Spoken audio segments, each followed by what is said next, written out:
శ్రోతలను మంత్రముగ్ధులను చేసే స్వరం 12,000కు పైగా పాటలతో మెలోడీ క్వీన్గా గానకోకిలగా సినీ పరిశ్రమపై తనదైన ముద్ర వేసిన ఖ్యాతి. ఏ భాషలోనైనా అలవోకగా పాడే నైపుణ్యం. ఇలా ఎంత చెప్పినా ఆశా భోస్లే సాధించిన ఘనతల ముందు తక్కువే. తండ్రి నుంచి వారసత్వంగా వచ్చిన సంగీతాన్ని పొణికిపుచ్చుకొని ఎన్నో పాటలకు ప్రాణం పోశారు ఆశా భోస్లే. ఆశా భోస్లే 1933 సెప్టెంబర్ 8న మహారాష్ట్రలోని సాంగ్లీ జిల్లా గోవర్లో జన్మించారు. తండ్రి పండిట్ దీనానాథ్ మంగేష్కర్ ప్రముఖ శాస్త్రీయ గాయకుడు, నటుడు. తల్లి సేవంతి మంగేష్కర్, భారతరత్న లతా మంగేష్కర్ సోదరి ఆశా మంగేష్కర్. వీరి తోబుట్టువులు మీనా ఖాదికర్, ఉషా మంగేష్కర్, హృదయనాథ్ మంగేష్కర్. బాల్యంలోనే తండ్రి మరణించడంతో కుటుంబ పోషణ భారం పెద్దవారైన లతా, ఆశా మంగేష్కర్లపై పడింది. తండ్రి వారసత్వంగా అందించిన సంగీతం భవిష్యత్తులో ప్రపంచవ్యాప్త గుర్తింపును తెచ్చిపెడుతుందని ఆమె ఏనాడూ ఊహించలేదు. ఆశా మంగేష్కర్ భారతీయ చలనచిత్ర సంగీత చరిత్రలో ఒక ధృవతార. తన 11వ ఏటనే మరాఠీ చిత్రం మజాబాల్లో చాలా చాలా నౌ చలా అంటూ పాడి సంగీత ప్రియుల్ని విస్మయానికి గురిచేశారు. 1948లో చునారియా చిత్రంలోని సావన్ ఆయా పాటతో హిందీ ప్రేక్షకులకు పరిచయమయ్యారు. Raj Kapoor, boot polish, O P Nayyar సంగీత దర్శకత్వంలో వచ్చిన సిఐడి చిత్రాలు ఆమె కెరీర్ను మలుపు తిప్పాయి. O P Nayyar, S D Burman, R D Burman, Khayyam వంటి దిగ్గజ సంగీత దర్శకులతో ఆమె ఎన్నో ఐకానిక్ పాటలను పాడారు.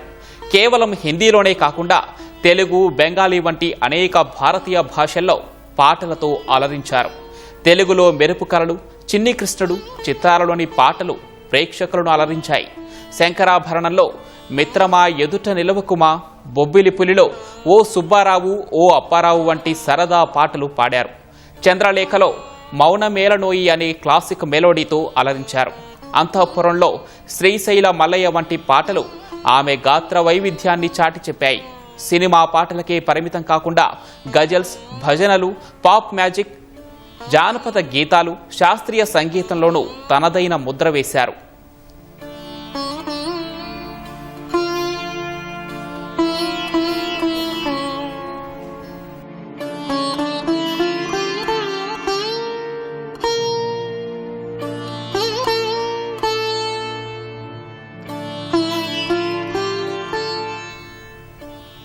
ఎనిమిది దశాబ్దాలకు పైగా సాగిన ఆమె ప్రస్థానంలో వేల సంఖ్యలో పాటలు పాడారు. 2011లో ప్రపంచంలోనే అత్యధిక రికార్డింగ్లు చేసిన గాయనిగా గిన్నీస్ బుక్ ఆఫ్ వరల్డ్ రికార్డ్స్లో చోటు సంపాదించారు. 10 ఏళ్ల వయసులోనే పాటలు పాడటం ప్రారంభించిన ఆశా భోస్లే తన సుదీర్ఘ కెరీర్లో 800కు పైగా చిత్రాల్లో సుమారు 12,000కు పైగా పాటలు పాడారు. గజల్స్, పాప్, ప్రైవేట్ ఆల్బమ్స్ ఇలా విభిన్న శైలుల్లో తన గాత్ర మాధుర్యాన్ని శ్రోతలకు పంచారు. హిందీలో దమ్ మారో దమ్, పియాతు అప్తో ఆజా లాంటి ఎన్నో మర్చిపోలేని పాటలకు తన గాత్రంతో ప్రాణం పోశారామె. దశాబ్దాల తరబడి బాలీవుడ్లోనే కాదు 20కి పైగా దేశ విదేశీ భాషలలో వివిధ చిత్రాలకు తన గాత్రాన్ని అందించారు.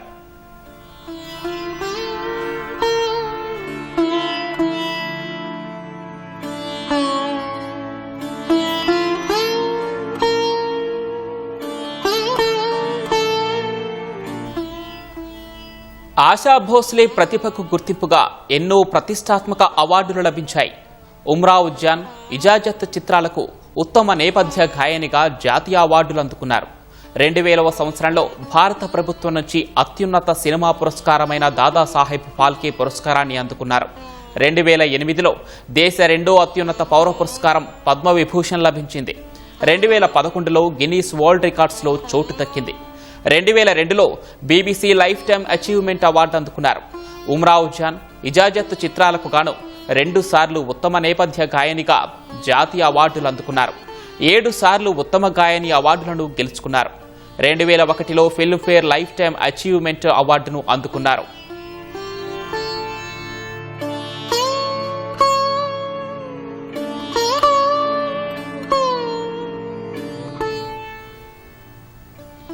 పదహారేళ్ల వయస్సున్నప్పుడే 31 ఏళ్ల గణపత్రావు భోస్లేను ఆమె ప్రేమ వివాహం చేసుకున్నారు. ఈ జంటకు 3 పిల్లలు. వైవాహిక జీవితంలో పలు సవాళ్లు ఎదుర్కొన్న ఆమె 1960లో తన భర్త నుంచి విడాకులు తీసుకున్నారు. 1980లో ప్రముఖ సంగీత దర్శకుడు ఆర్డి బర్మన్ను వివాహమాడారు. 1994లో ఆయన చనిపోవడంతో అప్పటి నుంచి తన పిల్లలు, మనవడు, మనవరాలే లోకంగా గడుపుతున్నారు.